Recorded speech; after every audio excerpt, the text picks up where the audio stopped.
kita memberikan akses modal buat UMKM, terutama ibu-ibu di pedesaan. Narasinya Amarta ini selalu bilang memberdayakan ibu-ibu di desa. Kenapa spesifiknya itu ibu-ibu?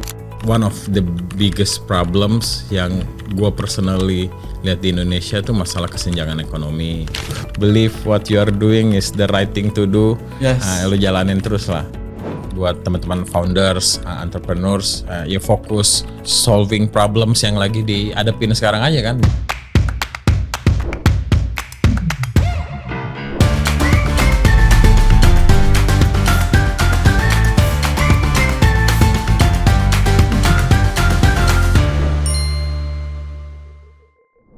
Selamat datang di episode kedua Coffee and Capital, podcast persembahan Mandiri Capital Indonesia yang akan membahas cerita di balik keputusan besar. Hari ini kita kedatangan tamu spesial yang menjadi wajah dari salah satu startup fintech di Indonesia berbasis impact yang telah memberdayakan grassroots community. Mari kita sambut Mas Andi Taufan, founder and CEO Amarta. Selamat datang Mas, apa kabarnya? Alhamdulillah. Alhamdulillah baik ya. Mas, terima kasih banyak Mas sudah meluangkan waktu ya untuk hadir, untuk kita sharing insight ke audiens kita. Hari ini kita akan mengulik lebih lanjut berkaitan dengan perjalanannya Mas Taufan ya. Di sini bagaimana sih perjalanannya di balik membangun Amarta itu sendiri. Tapi Mas, kita pengen tahu lebih dalam terlebih dahulu, mungkin bisa sedikit dielaborasi bagi audiens kita karena mungkin ada yang udah tahu atau mungkin ada yang belum tahu nih Mas. Apa sih itu Amarta ya Mas ya? Kayak bisnis modelnya itu kayak gimana sih seperti itu, mungkin boleh diceritain dikit nggak Mas? Oke, boleh. Jadi Amarta tuh kita udah melayanin segmen akar rumput untuk melalui akses permodalan tuh udah 15 tahun berjalan. Jadi kita udah mulai dari 2010. Nah, 2010 juga we never imagine ourselves as a fintech company. Nah, dulu tuh awalnya kita sebagai platform microfinancing, kita memberikan akses modal buat UMKM terutama ibu-ibu di pedesaan. Dulu 2010 sih mulai dengan Rp500.000 per loan per orang gitu loh. Jadi UMKM ibu-ibu macam-macam, dari yang dagang warung, ada yang modal buat beli pupuk, ada yang beli mesin jahit. Nah, hal-hal yang sederhana kecil-kecil di daerah-daerah, di desa-desa. Kita mulai di Bogor. Nah, tapi seiring waktu ketemu dengan Mandiri Capital juga 2016 gitu, 2016-2017.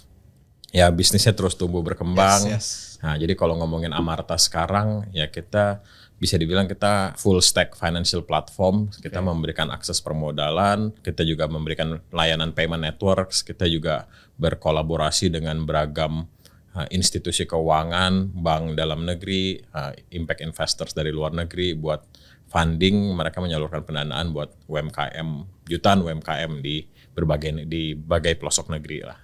Oh, oke. Mas, tadi kan sempat mention ya diawali dengan microfund kepada ibu-ibu di desa nih, Mas. Mau tahu lebih lanjut nih, Mas, berkaitan dengan impact ya. Tadi kan aku sudah sempat mention ya, impact to grassroots community nih, seperti itu. Ini sampai saat ini udah jadi full stack loan channeling company juga seperti itu. Kira-kira ini apakah masih dijalankan nih untuk impact-impactnya kepada ibu-ibu di desa, dan sebenarnya bagaimana sih impact ini terus dijalankan hingga saat ini seperti itu? Oke, jadi kalau ngomongin impact tuh ngomongin missionnya kita juga, why we are building this business, why we are exist gitu. Dari awal bisnis Amarta dibangun, kita juga memahami berbagai macam permasalahan ekonomi di daerah-daerah lah, di UMKM, di ekonomi informal. Mereka kan permasalahannya tuh yang utama tuh akses permodalan. Nah, I think that's where we start this business lah. Kita ngelihat di daerah-daerah akses permodalan susah, mereka bisnisnya udah ada rutinitas ekonomi yang mereka jalanin, tapi mau ngembangin usaha tuh selalu masalahnya dengan cash flow, dengan modal. Nah, dari situ Amarta memberikan intervensi akses ke modal. Nah, dari situ kita ngelihat gimana ngomongin akses ke modal itu buat masyarakat di grassroots, di ekonomi piramida bawah ini tuh begitu bernilai gitu, begitu meaningful buat mereka. Kenapa? Karena setiap modal yang disalurin bukan cuma ngomongin modalnya dari institusi keuangan di kota, institusi keuangan besar masuk ke desa-desa di daerah-daerah yang very remote, tapi juga multiplier efeknya yang selama ini ekonomi di desa tuh akses permodalannya tuh terbatas, sekarang lebih liquid, lebih banyak dana bisa disalurin ke desa, ke ekonomi di pelosok desa. Kemudian juga impact-nya buat keluarganya. Jadi kalau ngomongin ekonomi akar rumput kan kita bantuin tuh ibu-ibu UMKM. Ibu-ibu UMKM itu double the income of the family yang selama ini bapaknya aja yang kerja, ibunya ikutan punya aktivitas ekonomi, dianya punya usaha. Nah, dari situ jadi impact buat keluarganya, buat ngomongin komunitas di pedesaan juga bergulir lah. Nah mungkin itu yang kita ngelihat gimana akses permodalan membantu meningkat generating income atau improving economic income buat masyarakat di pedesaan gitu. Nah, dan sambil berjalan juga kemana-mana lah intervensi bisnisnya Amarta. Oke. Mas, pengen penasaran, mungkin banyak audiens kita ini belum tahu kayak gitu, kayak mungkin apakah bedanya dengan bank seperti itu ya. Kalau kita bicara dengan bank kan mungkin kayak mereka juga menyalurkan peminjaman seperti itu, tetapi kalau kita pengen bahas lebih dalam ya soal Amarta ya, tadi impactnya itu adalah grassroots community ini sendiri seperti itu. Ini memang belum disasar sama bank ya, sampai memang bisa menjadi suatu impact yang bisa menggerakkan ekonomi Indonesia kayak gitu. Wah, kalau ngomongin sampai menggerakkan ekonomi Indonesia kayaknya gede banget. Gede banget ya. Nah, kita masih jauh lah menuju ke sana, ya? Masih jauh lah. Kita juga masih tumbuh secara bertahap dari desa ke desa juga. Benar. Nah, tapi kalau ngomongin how we differentiate ourselves sama bank, sebenarnya kita lebih melihat diri kita tuh kita complementary lah. Kita melengkapi layanan perbankan yang ya misalnya kayak makanya Amarta juga berkolaborasi sama Bank Mandiri. Jadi kan kalau ngomongin Bank Mandiri, penetrasi jaringan perbankannya, layanan keuangannya yang nggak masuk sampai ke rural, sampai ke pelosok pedesaan. Nah di situ Amarta juga bisa lebih deep gitu, bisa lebih dalam jangkauan layanan keuangan kepedesaannya. Kemudian ngomongin segmen yang dilayanin, ngomongin segmennya, selama ini mereka menggunakan layanan perbankan juga terbatas gitu loh. Jadi mereka kan bukan bisnis yang tiap hari ada pembayaran masuk lewat rekening banknya, punya bank statement transaksi keuangannya di sana semua. Ini kan biasanya kan ekonomi yang aktivitasnya ya belanjanya di pasar, terus customernya dia punya warung, ya orang datang ke warung bayarnya juga tunai. Atau dia jualan makanan, jualan nasi uduk keliling desa, itu kan juga biasanya bayar tunai. Nah, ekonomi informal ini yang didampingin sama Amarta, yang biasanya juga very bottom of the pyramid lah. Nah, yang untuk selama ini mungkin ada layanan perbankan, tapi lebih banyak kayak BPR, betul. Atau ada juga koperasi simpan pinjam. Nah itu kan udah eksis juga lah di Indonesia, udah lama juga lah. Nah, mereka juga mendampingin ya, Amarta juga melengkapi peran itulah dengan produk-produk yang kita bikin lebih tailored, lebih sesuai dengan segmennya Amarta, terutama buat ibu-ibu UMKM. Wah gitu. Luar biasa ya, memang udah penetrasi ke desa-desa ya seperti itu ya. Ini desanya bukan di Jawa aja tapi di Indonesia juga, di luar Jawa juga ya Mas ya. Kalau ngomongin Amarta justru bisnis kita tumbuh mayoritas tuh di luar Jawa. Gitu. Jadi kita 70% bisnis volume di luar Jawa. Yang ngomongin di luar Jawa ya Sumatera, pelosok Sumatera, Kalimantan, Sulawesi, Nusa Tenggara. Gitu. Baik. Mas, mungkin aku mau take back to the first time ya mungkin 2010 ya ini ya. Ketika memulai journey of Amarta ini sendiri kayak gitu.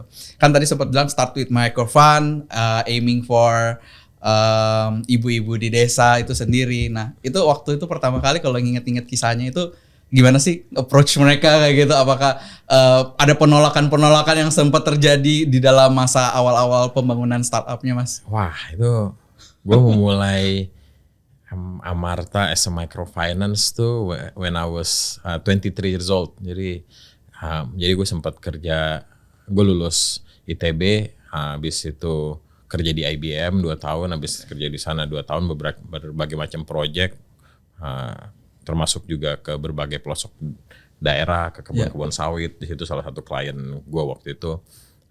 Baru dari situ mengeksplor untuk bikin microfinancing sekali ya buat bantuin UMKM di desa. Nah, awalnya juga kan gue juga nggak ada background kredit analis perbankan. Lulusan apa Mas waktu itu lulus dari ITB? SBM. Oke. Masih bisnis lah ya, masih jalan. Iya. Ya, tapi kan kayaknya underwriting proses, benar. Siapa yang layak dikasih pinjam, dikasih pinjamnya berapa besar, pertimbangannya apa, resikonya apa aja, gimana mastiin duitnya balik, gitu-gitunya lah. Nah, pakai jaminan apa enggak gitu kan. Nah, yang hal-hal kayak gitu tuh juga sambil belajar dengan melihat aktivitas ekonomi calon-calon borrowers yang waktu itu mereka pinjam gitu. Terus ya pertama sih kalau ngomongin mau dikasih pinjaman, siapa sih yang nggak mau dikasih modal, semua juga mau aja namanya nerima duit. Mau nerima duit mah gampang-gampang aja kayak.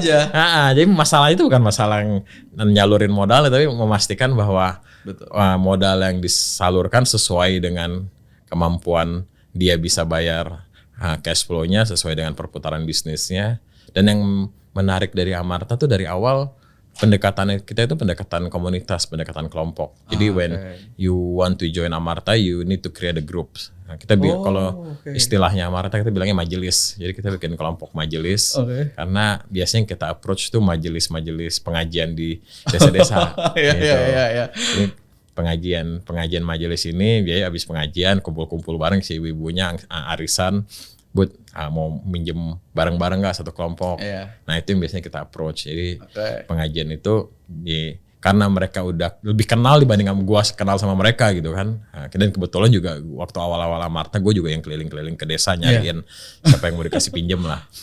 Jadi justru dengan mengenal komunitasnya, membantu mereka. Bu ini kita Amarta ada produk akses permodalan. Kalau ibu mau ngajuin modal as a group, as a kelompok gitu. Dan sampai sekarang juga approach-nya masih kayak gitu. Jadi every time you want to join Amarta, you need to create a groups gitu.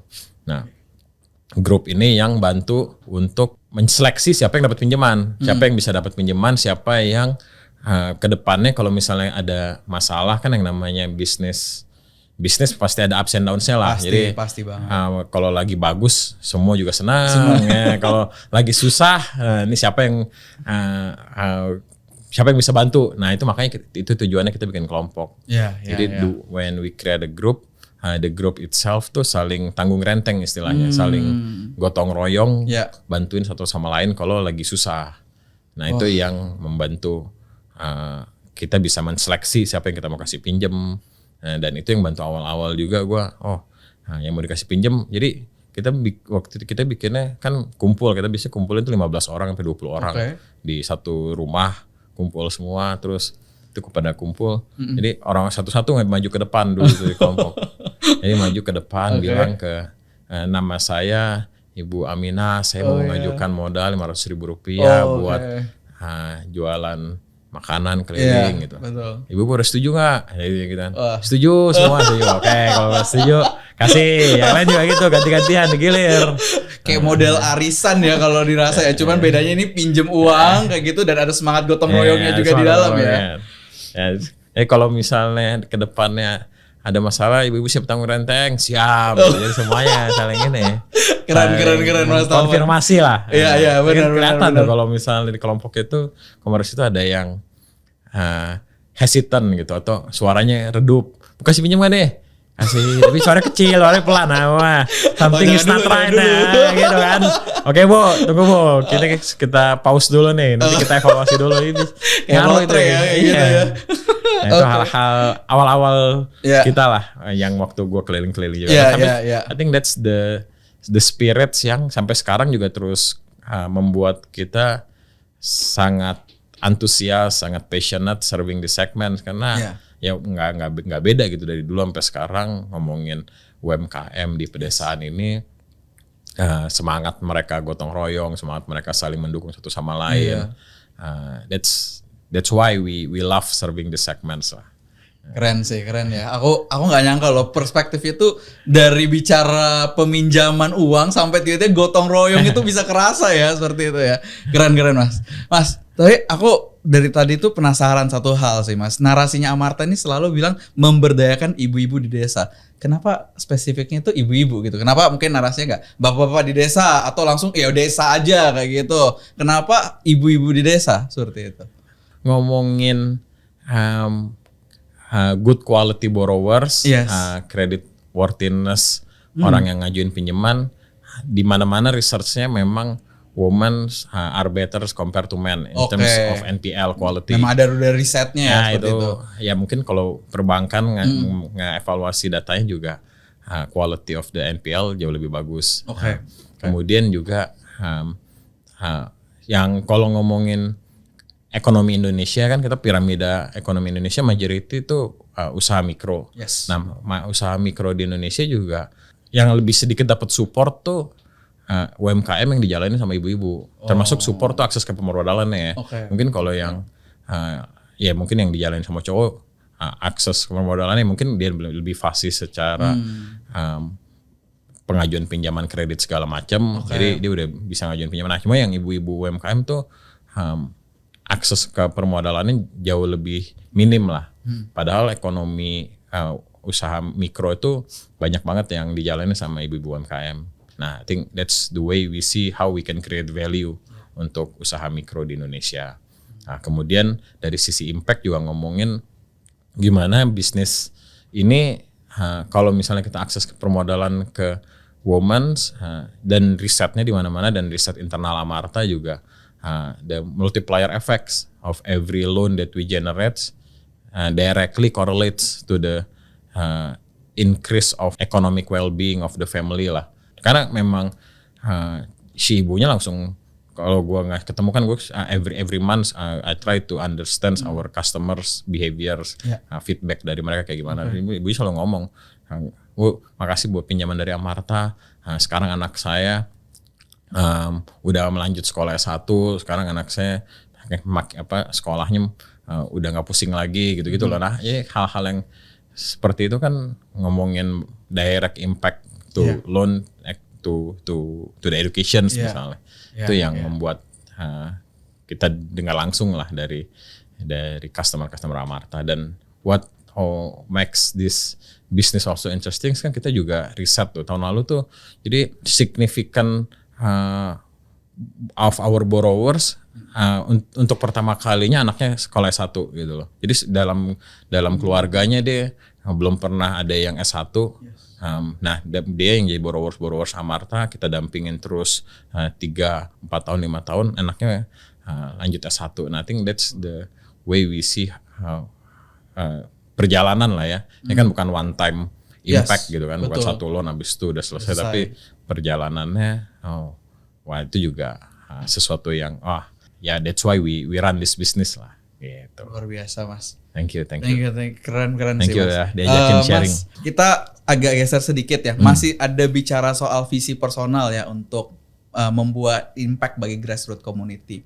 Nah tentunya ketika Amarta semakin bertumbuh, perkembangan bisnis semakin besar untuk Amarta sendiri pasti ada namanya ekspektasi dari investor, ekspektasi dari pasar untuk pertumbuhan bisnis yang lebih besar seperti itu. Nah bagaimana sih sikapnya atau mungkin aksi yang diambil sama Mas Taufan sendiri untuk menyeimbangkan nih antara gua pengen bisa menjalankan visi personal ini untuk bisa juga memberdayakan grassroots community ini, tetapi juga ya memenuhi juga nih ekspektasi investor yang pengen returnnya mungkin lebih gede gitu kan. Boleh nih sedikit ceritakan. I think yang ngebedain kita running this company as a business instead of as a foundation itu very clear gitu. Jadi kita bangun bisnis ini memang bangun bisnis yang secara profitable, secara sehat, bisnis juga sustain gitu loh. Jadi bukan cuma masalah marketing budget yang dikeluarin jor-joran atau hire orang banyak-banyak tapi nggak bisa ngukur profitability of the business, sustainability of the business. Nah, I think yang what I personally believe in tuh, if I want to continue run this business supaya bisa terus memberikan manfaat buat ekonomi akar rumput, buat ekonomi di pedesaan, ya bisnisnya harus terus hidup, bisnisnya harus terus sustain, bisnisnya perlu terus relevan dan paham seperti apa sih challenge yang dihadapin. Nah itu kan menurut pendekatan kita sih di Amarta, ya kita perlu jalanin bisnis ini secara sehat gitu. Dari sisi profitability wise, dari sisi the way we manage our portfolio quality juga one of the healthiest lah in the regions. The way we rebound from COVID, kita juga kan dapat pendanaan dari IFC. Nah, IFC ini juga kan ngasih financing ya ke India, ke Latin America, all over the world lah. And then when they did due diligence in Amarta, how we run the business, our governance, our compliance, our business process kita, dan juga profitability kita, dia juga ngelihat bahwa one of the best practice lah in the world gitu, the way we run this business. Gitu. Yes, jadi memang poin utamanya ya mungkin untuk para audiens ya di sini ya, bahwa memang impact itu bakal jalan terus, tapi yang penting kita pastikan pertumbuhan bisnisnya selama itu sehat, selama itu bagus memang pertumbuhannya dan sustain seperti itu, pasti impactnya juga akan terus sustain ya Mas ya, benar ya? Insya Allah. Iya, amin. Oke Mas, kita pengen geser sedikit nih Mas dari impact. Tadi udah bicara banyak soal impact. Nah mungkin aku pengen narik sedikit ke hal yang lebih besar, lebih general seperti itu, about startup landscape di Indonesia. Nah berbicara hal ini itu ketika bicara market ya, startup landscape di Indonesia, termasuk juga fintech ya. Kita tahu lah sendiri ya, berita-berita saat ini sentimennya memang lagi tidak baik-baik saja seperti itu. Nah Mas Taufan bagaimana sih menyikapi terhadap berita-berita ini seperti itu? Apakah ini tuh momen yang mungkin ini siklus ini? Karena selama 15 tahun Mas Taufan berkarir di dunia startup ini, ini pernah memang terjadi. Atau bagaimana nih terus kita menyikapi hal tersebut? Waktu gue memulai Amarta nggak ada tuh venture capital. Nggak ada tuh angel investing. 2010 ya. 2010 tuh masih very early phase of this industry ngomongin startups gitu. Jadi waktu one of the early startups di Indonesia kan juga yang besar-besar gitu kayak Tokopedia, Bukalapak, Traveloka itu mereka one of the early players lah di Indonesia juga. Satu hal menurut gue yang penting buat sama-sama kita paham, yang namanya bisnis ups and downs, big bangun startups juga dari awal juga semua yang mau invest di startups juga aware ada resiko di sini dan kenapa ada tesisnya invest di startups di fintech gitu ya karena juga value yang bakal di-create gitu, the impact yang di-create dari industri ini termasuk gimana industri startups tuh breaking the status quo yang udah dijalanin sama semua conventional business lah. Conventional business jalanin gini-gini kan semua customers, kita sebagai consumer kita juga pengen semua lebih cepat, pengen harga lebih murah, pengen barang lebih bagus. Nah, I think that's the entrepreneurial mindset yang dibangun sama startup founders untuk membuat hidup kita semua jauh lebih baik lah dengan macam-macam problems yang mereka coba solve. Benar. Kalau ngomongin sekarang agak lebih slow down dibanding sama 2016 sampai 2019 2020-an kemarin. Itu kan benar-benar banyak banget kita ngelihat banyak startup baru, terus banyak dapat funding. Benar. Nah, mungkin ya memang sekarang lagi correction phase saja kali ya bisa dibilang. Tapi kita juga ngelihat banyak bisnis yang continue to deliver impact to their customers, to their users, dan yang namanya correction phase kan bukan cuma di Indonesia aja di ASEAN as a whole. Terus perusahaan yang aneh-aneh juga maksudnya yang fail atau yang bangkrut tuh di Amerika juga banyak gitu loh perusahaan yang bangkrut. Apakah itu menjadi sesuatu yang menjadi hal yang salah? I think we as a industry juga jadi lebih mature lah. Jadi lebih mature ngelihat quality of a company, quality of the business. Kita jadi lebih mature ngelihat gimana bisnis ini beneran bisa creating revenue, bisa creating path to profitability-nya kelihatan, dan ya udah dan menurut gue jadi kesempatan buat founders baru, entrepreneurs baru yang pada baru muncul, benar-benar melihat gimana dia bantu menyelesaikan permasalahan ekonomi di Indonesia gitu kan, melalui company yang dia bangun. Betul.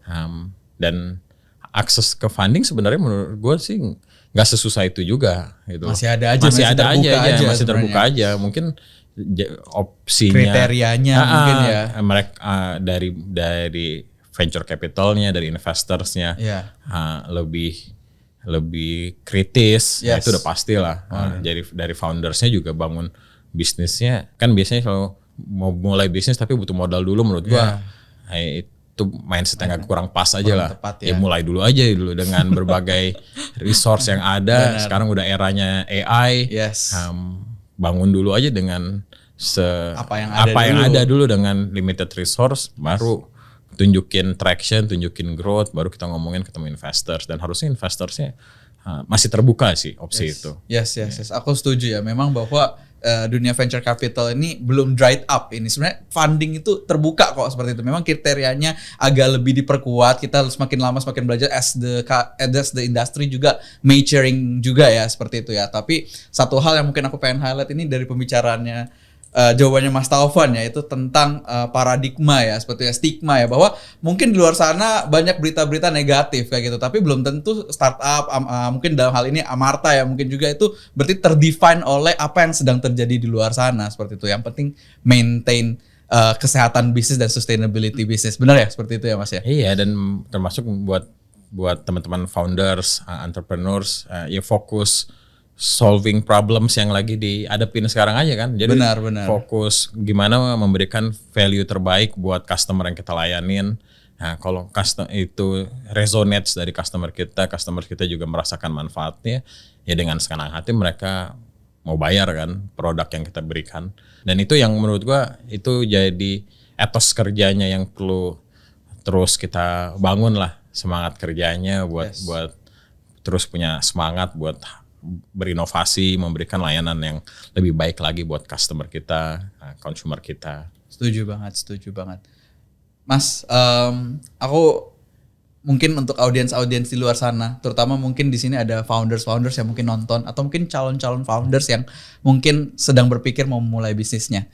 Kalau ditanya soal tips kayak gitu, atau mungkin modal apa sih yang perlu disiapkan gitu, atau bukan modal ini bukan bicara soal ekonomi, mungkin bisa bicara soal kapabilitas, atau mungkin bicara soal karakter seperti itu. Kira-kira apa sih yang perlu dipersiapkan oleh para founders ini ketika dia mau start nih the business juga, jump into the startup world seperti itu? Wah, gue juga memulai Amarta bukan karena pengen memulai bikin bisnis sih, karena waktu itu ngelihatnya one of the biggest problems yang gue personally lihat di Indonesia tuh masalah kesenjangan ekonomi, masalah berangkat dari masalah. Iya, gue ngeliat ekonomi di pedesaan juga akses ke modal kok susah-susah amat, padahal kita di kota akses ke kredit card dulu gampang gitu kan, nyari pinjaman.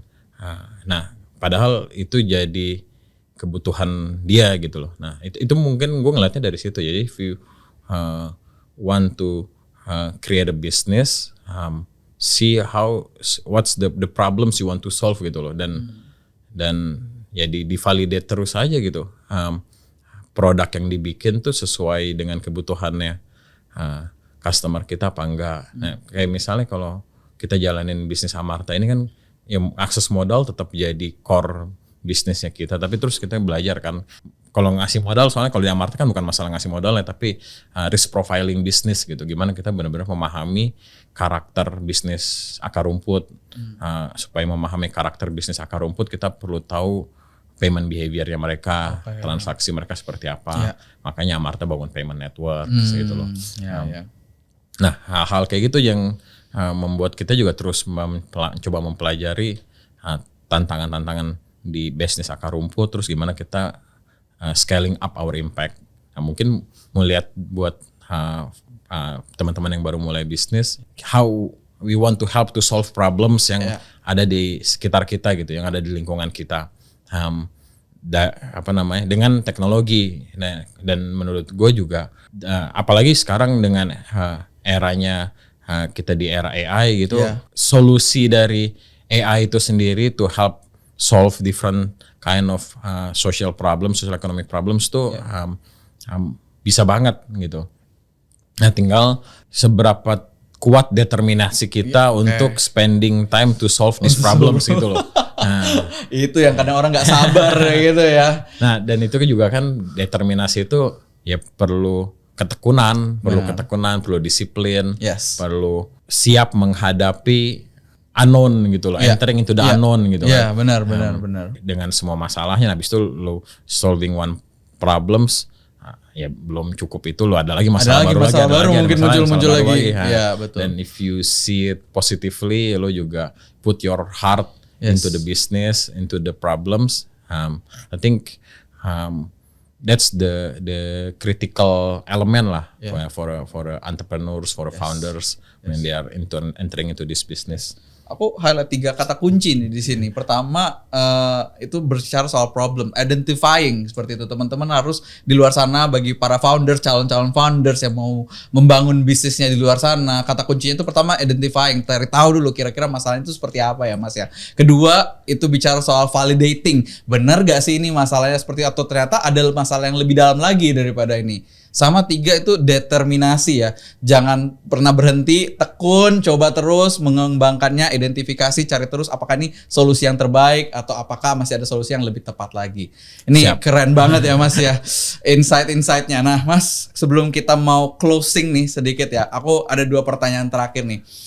Mas, kalau sedikit refleksi ke tahun 2010, kalau misalkan Mas ada kesempatan ngobrol nih sama Taufan di umur 23 tahun waktu itu ya, di 2010 saat itu kira-kira pengen menyampaikan apa sih ke Taufan? Apakah pengen bilang kayak, lo harusnya jangan kayak gini nih, kayak gitu, atau kayak malah mau pengen apresiasi nih ke Taufan yang dulu seperti itu?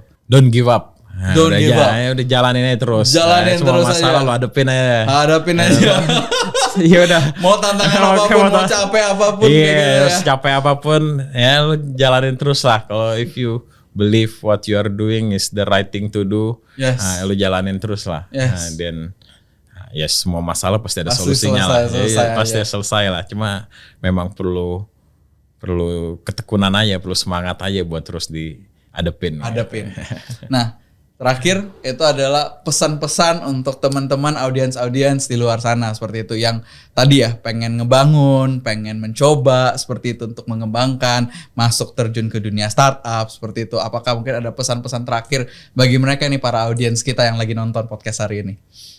Very excited to see more entrepreneurs di Indonesia. Menurut gua, I think when is the right time to start a business? Jawaban gue sih sekarang gitu loh. Whenever you are ready, whenever you see that you want to put your heart into problems you want to solve, ya lo mulai aja dari sekarang. Jangan nunda-nunda lagi ya. Dan siap dengan semua konsekuensinya gitu dari awal. Apakah itu decision yang terbaik? Menurut gue starting a business, start untuk mengeksplor, untuk memulai bisnis, always the right decisions to do lah. Because we need more entrepreneurs. Kalau sekarang kan ngomongin buka lapangan pekerjaan itu kan bukan tanggung jawabnya pemerintah gitu. I think yes we need semua juga sektor swasta, entrepreneurs, we need support from the regulator, from the governments to create the healthy ecosystems. Tapi itu kan balik lagi ke kitanya. If you want to help to solve problems, be part of the solutions gitu loh. Lu bantu bikin bisnisnya yang bisa creating jobs, and I think yang kita semakin membutuhkan itu sekarang sih. Be part of the solution. Start now itu kata kuncinya ya teman-teman ya. Inspiring banget pembicaraan kita hari ini Mas Taufan. Terima kasih banget Mas Taufan untuk kesempatannya udah hadir di sini membicarakan banyak hal ya, sharing insight ke teman-teman. Mungkin aku sedikit recap ya dari pembicaranya kita ya, bahwa memang Amarta ini perjalanannya ini udah dari 2010, udah lebih dari 1 dekade juga sudah berjalan. Impact-nya itu focusly on grassroots community. Dalam perjalanannya Mas Taufan ini memang cukup banyak tantangan ya. Dulu waktu itu approach ibu-ibu, bikin kelompok seperti itu. Wah, itu luar biasa banget perjuangannya. Tetapi teman-teman terus di dalam pengembangan bisnisnya pastikan bahwa untuk kita memenuhi ekspektasi investor-investor di luar sana itu jangan sampai kita cuma fokus pada visi personalnya kita, tetapi juga fokus pada pengembangan bisnis yang memang sustainable dan sehat juga seperti itu. Dan bagi teman-teman yang di luar sana ingin membangun bisnis, start now. Dan ingat 3 kata kuncinya. Identify problemnya, pertama. Kedua, validating. Kira-kira apakah ini masalah yang tepat? Dan 3, jangan pernah menyerah. Determination. Teman-teman, terima kasih teman-teman. Terima kasih Mas Taufan sudah hadir di hari ini juga. Mungkin saya, Delvin, bersama Mas Taufan pamit undur diri. Terima kasih untuk kesetiaan teman-teman sudah menonton dan kami tunggu di episode selanjutnya. Sampai jumpa.